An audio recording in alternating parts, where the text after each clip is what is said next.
Um pequeno garotinho chamado Iruma Takumi é o nosso protagonista, e tudo começa mostrando pra gente que ele está prestes a reencarnar em um novo mundo. Uma linda garota deusa chamada Nolin conta que ele foi invocado para Midgard através de um feitiço sagrado de outro mundo, mas aí então do nada ela se desculpa, explicando que ele foi escolhido por acidente para esse ritual de invocação que era destinado para uma outra pessoa. O protagonista fica confuso e pergunta que porcaria está acontecendo aqui, e ela apenas diz que a presença dele aqui é um erro. A deusa Nolin fica explicando que o grande sistema de invocação escolhe de forma aleatória pessoas de vários mundos. Ele não fazia parte da lista de escolhidos, mas de algum jeito o sistema escolheu ele mesmo assim. Essa revelação deixa o protagonista sem entender nada e sem acreditar no que está acontecendo. A deusa Nolin explica um pouco mais que o feitiço de invocação é muito perigoso. As leis da Terra e de Midgard falam sobre o grande risco de desestabilizar o mundo completamente. Esse perigo acabou levando à proibição do feitiço. Mesmo assim, uma nação arrogante está usando ele. Nolin percebeu a ativação do feitiço e apareceu para diminuir o problema, mas não conseguiu impedir completamente e conseguiu trazer o protagonista aqui para seu domínio por enquanto. Nosso garoto pergunta se outras pessoas invocadas pelo feitiço estão por aqui. Nolin balança a cabeça, explicando que essas outras pessoas eram os alvos certos e foram enviados para o Império Sagrado, onde o feitiço teve origem. O rapaz percebeu que sua invocação foi acidental e pede que ela o mande de volta para seu mundo, mas a deusa conta lamentando que isso é impossível. Ela explica que ficou furiosa com os invocadores por sua imprudência e ousadia, então decidiu resolver as coisas, garantindo que eles nunca mais pudessem usar o feitiço. A explicação dela acaba ficando muito complicada e chata pra caramba, até chegar num ponto que o protagonista fica maluco e pede pra ela calar a boca. Nolin, então sem mais enrolação, diz que é impossível pra ele retornar à Terra, e mesmo que fosse possível, ele não tem mais um corpo esperando por ele lá do outro lado. E no momento, nosso protagonista é apenas uma simples alma em forma de uma bolinha branca, o que deixa ele chocado por não ter um corpo físico. A deusa Nolin fica se desculpando de novo, explicando que os efeitos colaterais da invocação causaram isso, já que ele não era pra ser um dos selecionados. Frustrado e desanimado, o rapaz diz a ela que um pedido de desculpas não vai resolver a sua situação e pergunta o que vai acontecer com ele agora. Então Nolin diz a ele para abandonar sua antiga vida e começar uma nova como morador de Midgard. O garoto, muito desconfiado, pergunta se isso vai significar que ele será enviado para aquele império, assim como os outros. A deusa admite que até poderia mandá-lo para lá. No entanto, ela avisa que esse império é um lugar difícil e perigoso, e sendo uma invocação acidental, seu tratamento lá com certeza seria terrível e humilhante. E claro que isso desanima ele, mas Nolin diz que vai ficar tudo bem, dizendo que já que ela se sente responsável pela situação dele, ela pretende ajudá-lo. A deusa revela seu plano de mandá-lo para uma nação diferente, onde ele possa ter melhores chances e qualidade de vida, e promete dar a ele sua bênção como um presentinho de brinde. Confuso com as palavras dela, ele escuta a deusa explicar que a situação é bem parecida com aqueles videogames e animes japoneses. Ele vai ser enviado para um mundo de fantasia e também aventura. Ela conta animada que será emocionante para ele, embora o rapaz não sinta nada além de medo e ansiedade. E ignorando as dúvidas dele, Nolin pede que ele tente abrir sua janela de status, e para sua surpresa, ela aparece mostrando suas informações. Quando ele dá uma olhada mais de perto, os dados estão mostrando que ele tem agora 17 anos, apesar de ter sido um homem de 40 anos em sua vida passada. Ele também não tem nenhuma função ou trabalho, então Nolin explica que nesse mundo o conceito de vendedor não existe. Em vez disso, existem profissões de combate como espadachim, mago, cavaleiro, ladrão e caçador, assim como profissões de produção como alquimia, ferreiro e carpinteiro. E como as lutas e porradarias não estão interessando o rapaz, ele conta seu desejo de ter uma profissão de produção. Então a deusa concede uma habilidade adequada para o trabalho de produção, assim como outras habilidades iniciais úteis para ajudá-lo em sua nova vida. Ela diz que assim que utilizar suas habilidades com prática e esforço, ele com o tempo terá um status alto, e com isso, ela envia ele para um novo mundo para começar sua jornada. O protagonista então é teleportado para um local tranquilo nas montanhas, perto de um lago, onde ele dá uma olhada no seu reflexo e se acha muito bonitão com esse novo rosto. Ao verificar os itens que Nolin deu para ele encontra comida, dinheiro e uma faca. Quando ele abre a janela de status, ele percebe que pode ser um problema se as pessoas desse mundo descobrirem que ele tem a bênção de uma deusa. E esse pensamento faz ele descobrir que pode esconder suas habilidades especiais. Então, ele esconde tanto sua bênção quanto sua habilidade de caixa dimensional de itens. Depois que ele continua explorando suas habilidades, ele percebe que também possui diversas habilidades mágicas, e muito curioso, ele decide testá-las. Ele não tá querendo usar magia de fogo com medo de que possa incendiar a floresta inteira. Em vez disso, ele começa com a magia de terra, seguida por magia de vento e água. Observando os feitiços em ação, ele sente uma onda de felicidade e empolgação, pensando consigo mesmo que esse é realmente um mundo de fantasia. E determinado a aprender muito mais sobre isso, ele parte em busca de uma vila. Enquanto caminhava, ele tropeça em um pedaço de madeira e usa sua habilidade de avaliação para reconhecê-la como tipo de madeira especial. Seu material de alta qualidade vem de um tipo de monstro e pode ser usado para criar cajados, itens mágicos e lanças. O garoto, empolgado com a descoberta, usa sua habilidade de ferreiro para mudar a madeira em uma lança resistente. E quando ele dá uma olhadinha nos vários recursos da região, como como por exemplo a madeira mágica, ele pensa que as plantas também podem ser únicas e diferentes. E assim que ele pesquisa um pouco mais, ele descobre que a região está repleta de plantas úteis e medicinais. Então ele começa a juntar o máximo que ele pode, mas percebe que não cabe tudo em sua bolsa. Então guarda o excesso em sua caixa de itens, que para a sorte dele tem espaço infinito. De repente, uma garotinha corre em sua direção desesperada e se esconde atrás dele. Ele vê que ela está sendo perseguida por um coelho enorme e feroz. Ele rapidamente percebe o tamanho absurdo desse coelho assassino e pega sua lança para defender a garotinha. Mas a garota avisa que esse coelho aqui na frente dele é carnívoro. E isso deixa o nosso garoto se cagando de medo. E quando a criatura dá um pulo para comer ele, o rapaz consegue derrubar o coelho com sua lança, o que mata ele na mesma hora. O garoto fica sem acreditar, surpreso por ter conseguido derrotar uma fera tão perigosa. E essa vitória dá para ele o título de guerreiro, mesmo que sem querer. A garota agradece por salvá-la e ele pergunta de onde ela é. Ela explica que vem de uma vila próxima, bem pertinho daqui, e que estava passeando pela floresta enquanto coletava plantas medicinais. Ele pergunta se pode acompanhá-la de volta até a vila, e ela concorda toda fofinha e alegre. Ele se sente aliviado e dá um sorriso, mas antes de partirem, ela pergunta se ele não vai levar o coelho com chifres, e até conta uma coisa interessante. Esse coelho é considerado uma comida deliciosa, então ele rapidamente guarda o bichão em sua caixa de itens, explicando que embora ele não possa guardar seres vivos, guardar objetos inanimados como cadáveres não é nenhum problema. A garota fica impressionada com a habilidade dele com a caixa de itens, e fica elogiando o rapaz sem parar, se apresentando como Molly. E o nosso garoto, muito educadinho, também se apresenta. O nome dele é Takumi, e a cena muda para o Império Sagrado, onde os 3 humanos invocados se encontram confusos com a situação. Uma mulher encapuzada se aproxima deles, dando as boas-vindas ao novo mundo. Ela explica que eles foram invocados aqui para usar seus poderes de heróis para salvar o reino. No entanto, essa explicação rápida só aumenta a confusão deles. Ela então se apresenta como Elizabeth, a primeira imperatriz do Império da Sagrada Terra, e até revela seu rosto. Essa expressão fria está emanando uma energia de alguém que pode te trair a qualquer momento. Então vemos que entre os outros 3, uma garota chamada Akane acaba ganhando uma habilidade única chamada de Revelação Divina. Essa habilidade concede a ela uma visão sagrada, que manda ela confiar em seus instintos, pois eles irão guiá-la para as decisões certas. E seguindo seus instintos, Akane decidiu não confiar nem um pouco em Elizabeth, porque tudo em sua aparência e também aura é um alerta de perigo. Nosso protagonista Takumi chegou na vila da garotinha. Os pais de Molly agradecem bastante a ele por ter salvo sua filha, e o pai se apresenta como Banga, o caçador,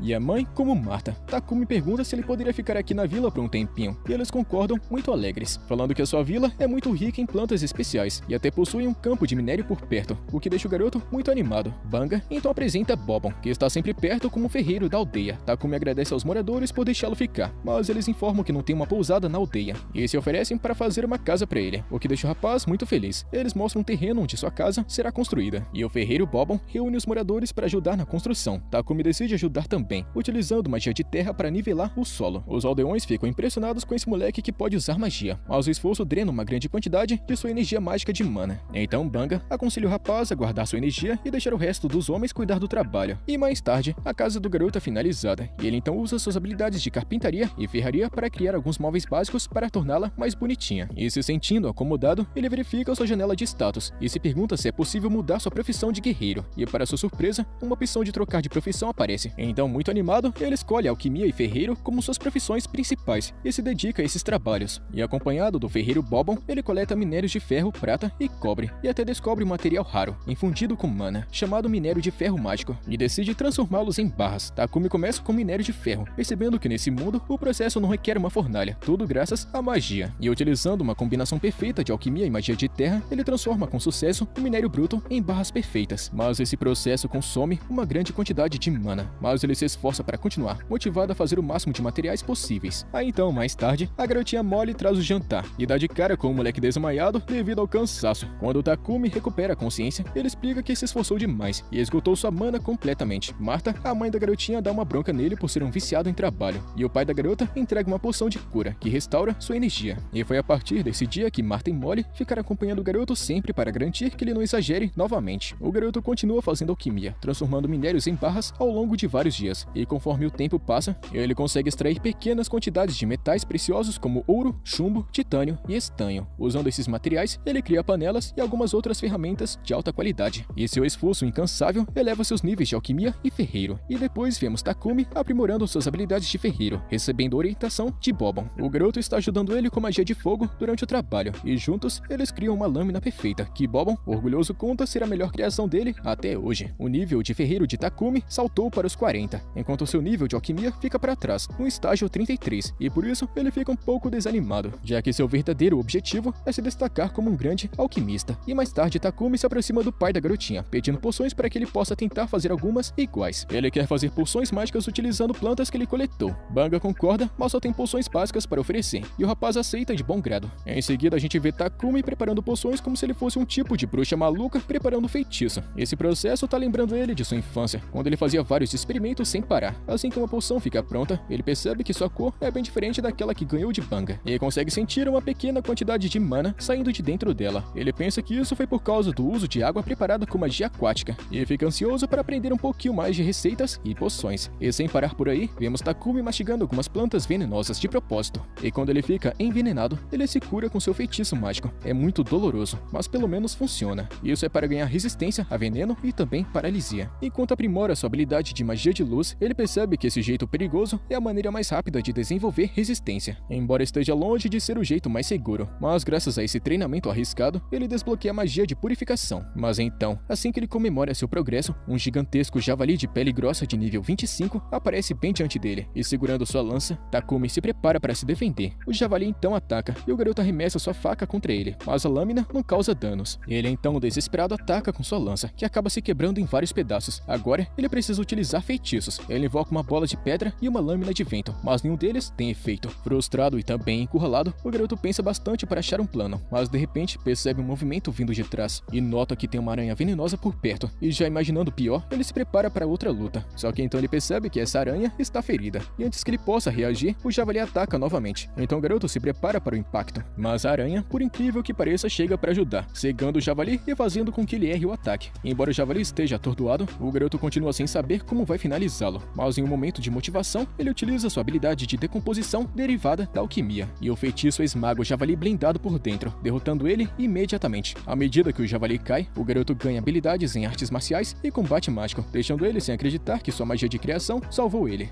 Takumi então verifica a aranha venenosa, percebendo que ela está à beira da morte, e grato pela sua ajuda, ele agradece a aranha, vendo que ela se arriscou para salvá-lo, e usando seu feitiço de cura, ele restaura a força da aranha e se prepara para ir embora, achando que tudo terminou bem. No entanto, uma notificação aparece de repente, informando que ele pode domar essa aranha. Surpreso com essa opção, ele fica confuso, e quando a aranha fica encarando ele com seus 8 olhos brilhantes e fofinhos, o rapaz não consegue dizer não. Ele pergunta se ela quer se juntar a ele, e ao concordar, eles desbloqueiam uma conexão telepática para conversar. Então, curioso, ele pergunta se ela já tem um nome, mas ela não tem, e ao notar o padrão em forma de folha em suas costas, ele decide chamá-la de Kaede. E assim que a aranha aceitou seu novo nome, ela evoluiu para uma aranha assassina, e até mesmo sua perna ferida se regenera. Em seguida, Takumi volta para a aldeia, mostrando todo orgulhoso o gigantesco javali blindado que ele derrotou. Os aldeões ficam de boca aberta, muito surpresos por ele ter conseguido derrotar uma fera tão insana sozinho. A garotinha Molly rapidamente percebeu uma aranha grande pra caramba em suas costas, e essa informação assusta os outros aldeões. Mas o garoto manda todos eles ficarem tranquilos, explicando que Kaede é um monstro domesticado, e o pai da garotinha fica sem acreditar, comentando que domesticar um monstro do tipo inseto é algo nunca visto antes. E sem querer continuar nesse assunto, Takumi pede que todos eles se concentrem no javali, sugerindo que todos eles façam um grande banquete utilizando ele. Os aldeões ficam chocados com sua generosidade em compartilhar uma criatura tão valiosa, mas ele ignora, pois sempre fica feliz em compartilhar com os outros. E logo, toda a aldeia se junta para um banquete comemorativo. Enquanto comem, Banga entrega para o garoto as presas do javali e o couro que sobrou,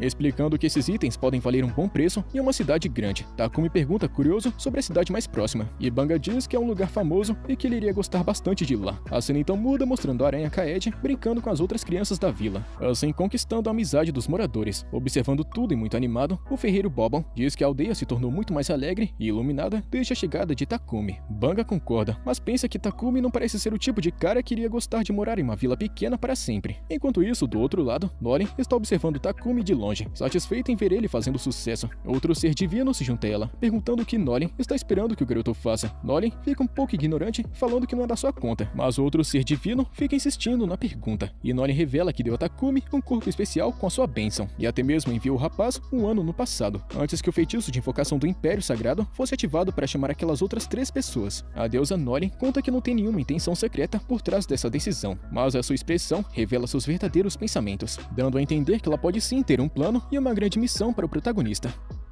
E depois, na manhã seguinte, nosso protagonista Takumi acorda e ele percebe que tá amarrado na cama. Na mesma hora, ele entende que foi a aranha Kaede quem fez tudo isso. Ela então se desculpa, explicando que tem se sentido sozinha, já que ele tem estado muito ocupado ultimamente e só queria chamar a atenção dele. E percebendo que ele realmente ignorou ela esse tempo todo, o rapaz admite que o trabalho de alquimia tem tomado todo o seu tempo para descansar e conversar com os outros. Então ele decide tirar o dia de folga e aproveitar com Kaede, e esse simples favorzinho deixa ela animada. E no momento em que os dois se preparam para aproveitar o dia, Marta entra com o almoço de Takumi e imediatamente percebe a situação esquisita. Para ela, parece que alguma coisa bizarra está acontecendo entre Takumi e a aranha. Mas o garoto insiste que não é nada do que ela está imaginando. Ele não está sendo devorado. Marta aceita a explicação dele assim de boa, mas não consegue deixar de notar a linda seda que Kaede produziu. E muito interessada, ela tem a brilhante ideia de pegar o máximo de seda possível da aranha, pois ela está vendo isso como uma grande chance de ouro. E mais tarde naquele dia, Marta está mostrando para todo mundo uma camisa que ela fez com a seda da aranha, e as outras mulheres da vila ficam enlouquecidas com a textura e qualidade. E o garoto se surpreende com a animação delas. Ele descobre que a seda da aranha é considerado um item de luxo e muito raro. Geralmente apenas os nobres conseguem. E Marta, que não é nem um pouquinho besta, percebeu essa chance lucrativa e pergunta a Kaede se ela pode produzir mais tecido. A aranha então obedece e rapidamente libera mais de sua seda, mas o processo é demorado. Isso significa que ela não vai ter mais tempo para passar com Takumi. No entanto, o rapaz está um pouquinho decepcionado, pois ele estava ansioso para passar o dia com ela. Mesmo assim, ele sabe que tem outras responsabilidades para cumprir, então ele não está assim tão incomodado. E já faz cerca de um mês que Takumi chegou nessa vila, e ele começa a planejar seus próximos passos. Ele pretende ir para a cidade para aprimorar seus estudos em alquimia, mas a ideia de se despedir dos aldeões que acolheram ele com bastante carinho deixa ele em dúvida. Então depois ele vai visitar o ferreiro Bobon na casa de ferreiros para continuar fazendo ferramentas, e juntos eles conseguiram criar uma placa peitoral que se ajusta perfeitamente a ele. E também fizeram um par de botas resistentes com bicos de aço. Bobon está orgulhoso do trabalho deles e fala que as botas são excelentes para chutar coisas em momentos complicados. Mas o garoto Takumi, sempre sendo um cara tranquilo, fala para Bobon que ele não tem intenção de lutar porque está motivado apenas em ser um grande alquimista. Nesse momento, Banga aparece, satisfeito em ver a armadura de Takumi finalmente completa. No entanto, tem um pouco de tristeza em sua voz. Ele sabe que Takumi não pode ficar na vila para sempre. Se ele quiser expandir seu negócio de produção, ir para a cidade é o próximo passo para seu futuro, porque é onde Takumi vai conseguir vender mais de seus produtos, ter acesso a um suprimento confiável de materiais e realmente ter sucesso. Banga então conta que um comerciante da cidade grande vai passar pela vila em alguns dias e que já conseguiu uma carona para Takumi voltar com ele. E embora todos estejam tristes ao vê-lo partir, eles entendem que é o melhor a se fazer e até encorajam o rapaz a começar a se preparar para a viagem. E grato por todo o apoio, Takumi agradece e volta para casa para começar a fazer as malas. No caminho, ele encontra Marta, que está carregando um balde de carne. Ele pergunta curioso o que ela está fazendo, e Marta explica que está indo se livrar das entranhas de um coelho com chifres que Banga havia capturado. Pelo visto, as entranhas são a parte mais deliciosa do coelho, mas também são difíceis de tratá-las com segurança, e sem o equipamento adequado para remover doenças e parasitas, eles não têm escolha, a não ser jogar a carne fora. Mas Takumi teve uma ideia melhor. Ele se abaixa e utiliza sua magia de purificação para limpar a carne, tornando ela segura para o consumo. Marta então agradece, mas também está um pouquinho chocada com o que acabou de testemunhar. Ela diz que a magia de luz é incrivelmente rara nesse mundo, e se por acaso as pessoas descobrirem que Takumi é um usuário, provavelmente atrairia muita atenção indesejada.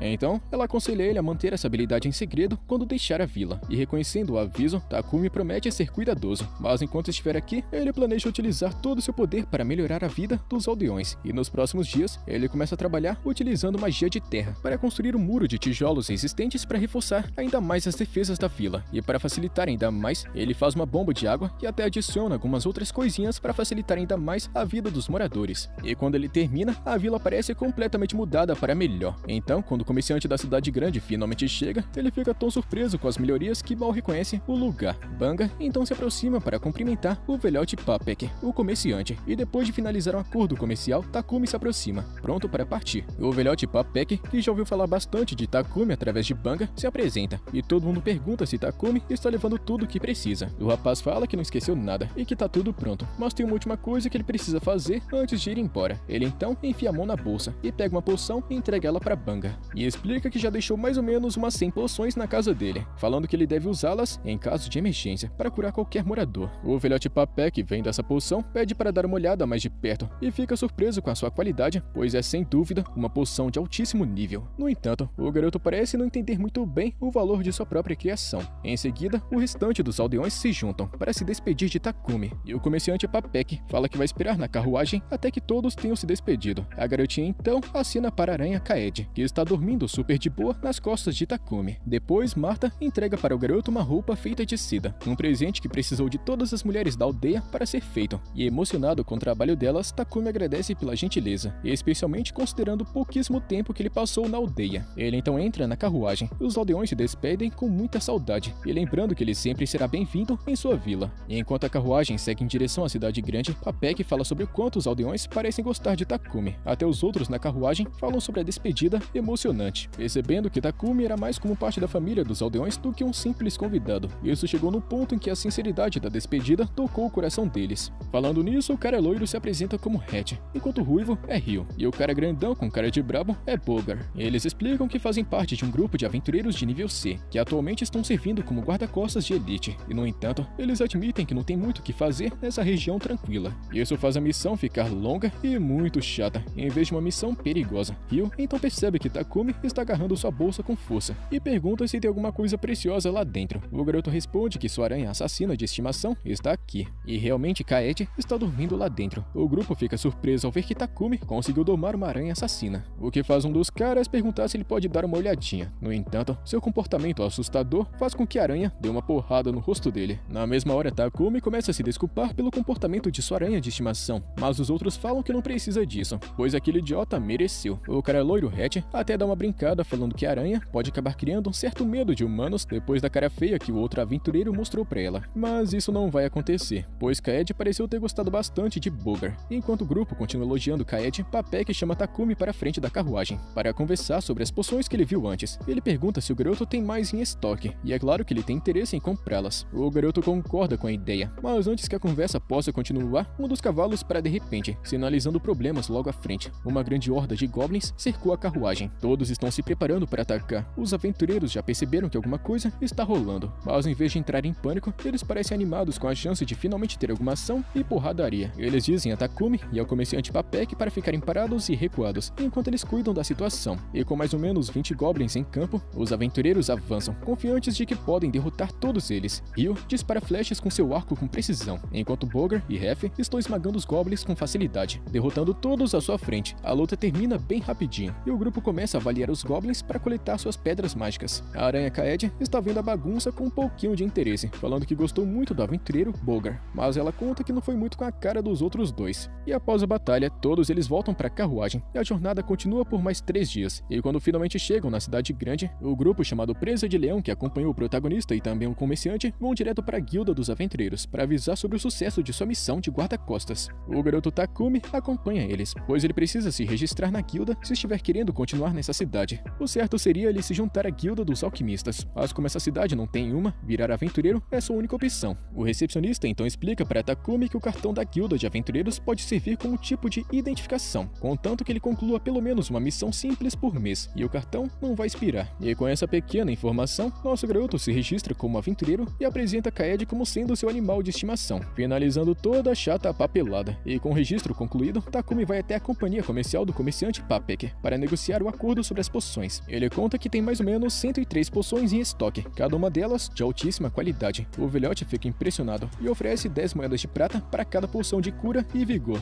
e 50 moedas de prata pelas poções de mana. O garoto calcula rapidinho que esse acordo vai render a ele mais de 7 milhões de ienes, se fosse converter para a moeda do Japão. E chocado com essa grande quantidade, ele acha que é muito dinheiro, mas o velhote fala que na verdade é um preço bem justo, dizendo que ele poderia até ganhar muito mais se criasse uma boa reputação como produtor de poções. E o comerciante Papek, já sabendo dos planos de Takumi para se tornar um grande produtor na cidade, aconselha ele a encontrar uma casa com uma oficina para maior eficiência e facilitar o trabalho. O garoto percebe que nem sequer havia pensado onde iria passar a noite, então para ajudá-lo, Papek chama seu assistente e pede que ele mostre ao rapaz uma propriedade bonita e com um preço ótimo. Então, quando Takumi finalmente vê a propriedade, ele percebe que ela parece mais uma grande mansão do que uma simples casa. E se sentindo desconfortável nesse espação todo, ele se pergunta se vai realmente conseguir pagar por um lugar tão luxuoso. O assistente, no entanto, fala que a mansão é muito barata, e o nosso moleque já pergunta se alguém por acaso morreu aí dentro, ou se tem fantasmas, mas o cara responde que tá de boa e que ele pode confiar. Takumi então percebe que tem uma espaçosa oficina dentro da mansão, e que vai facilitar bastante o seu trabalho, e percebendo os benefícios a longo prazo, e sabendo que vai ter dinheiro suficiente com o acordo das poções, ele decide seguir em frente. e após um momento pensativo, ele diz ao assistente que já decidiu que vai ficar com a mansão. O cara fica surpreso com a decisão de Takumi e garante que vai ajeitar a papelada agora mesmo. E ele diz a Takumi que ele pode se mudar já amanhã. E enquanto eles estão caminhando pelas ruas da cidade, nosso garoto sente um cheiro horroroso no ar. E vendo que Takumi percebeu esse cheiro podre, o assistente conta que esse fedor do caramba está vindo dos esgotos da cidade. Ele conta que os ricos utilizam purificadores mágicos para limpar seus esgotos, mas os principais esgotos da cidade não têm esse luxo devido à raridade e ao alto custo dos purificadores mágicos, que normalmente são encontrados apenas em ruínas antigas e masmorras. E de vez em quando os sacerdotes são contratados para purificarem manualmente os esgotos com magia, na maioria das vezes eles continuam imundos e fedorentos. No dia seguinte, Takumi e Kaede estão em sua nova casa, e o rapaz rapidamente começa a pensar em uma solução para o problema de esgoto. Ele visita a propriedade do comerciante para conseguir quartzo e argila, e utilizando magia, ele junta os materiais e combina magia de fogo com magia de espaço-tempo para assá-los com eficiência. O processo é muito cansativo, e após esgotar toda a sua energia de mana, o garoto precisa beber algumas poções de mana para se recuperar. Apesar do cansaço, seu trabalho pelo menos compensou o esforço, pois ele conseguiu criar com sucesso um banheiro moderno em um mundo medieval.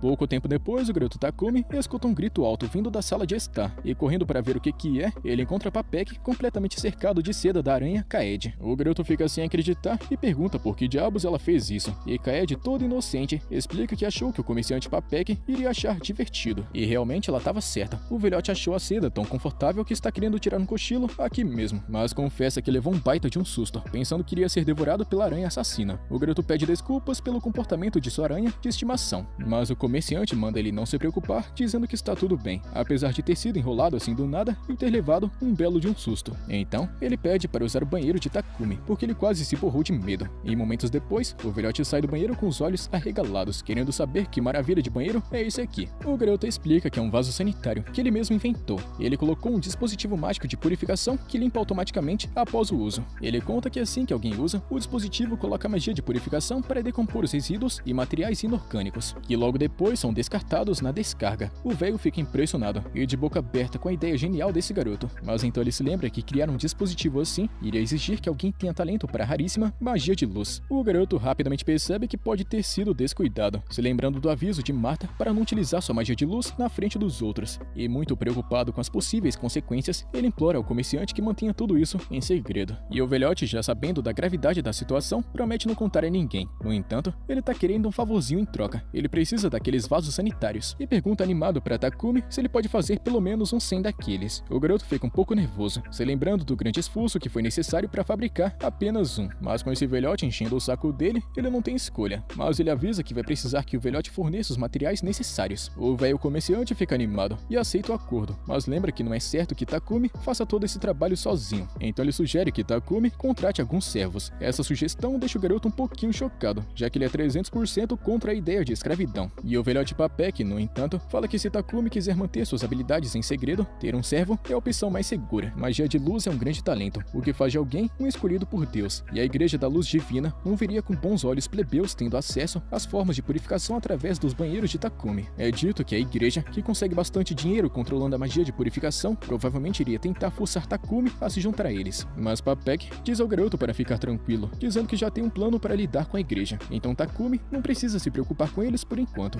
O comerciante então fala que manter a igreja no escuro sobre sua magia de luz é necessário, e é por isso que contratar um escravo pode ser a opção mais segura. Mas Takumi continua muito contra essa ideia, falando que vai ser melhor ele cuidar de todo esse trabalho sozinho. Mas antes que eles possam discutir um pouquinho mais, o cartão da guilda de Takumi de repente começa a brilhar. Ele verifica curioso e acha uma notificação, exigindo que ele faça uma missão de verificação para manter seus status de aventureiro. E percebendo que ele não vai ter mais tempo para cuidar da produção de banheiro sozinho, mesmo ele sendo contra, ele concorda com a ideia do comerciante Papek. O velhote então leva Takumi para a empresa comercial, garantindo que eles são os melhores mercadores de servos que estão disponíveis. Então, enquanto o velhote vai negociar um bom preço com o proprietário, Takumi sai para dar uma volta no lindo jardim, atraído por sua beleza. E chegando lá, ele percebe uma belíssima garota elfa sentada sozinha na varanda. Mas antes que ele consiga dizer qualquer coisa, ela manda o moleque cair fora.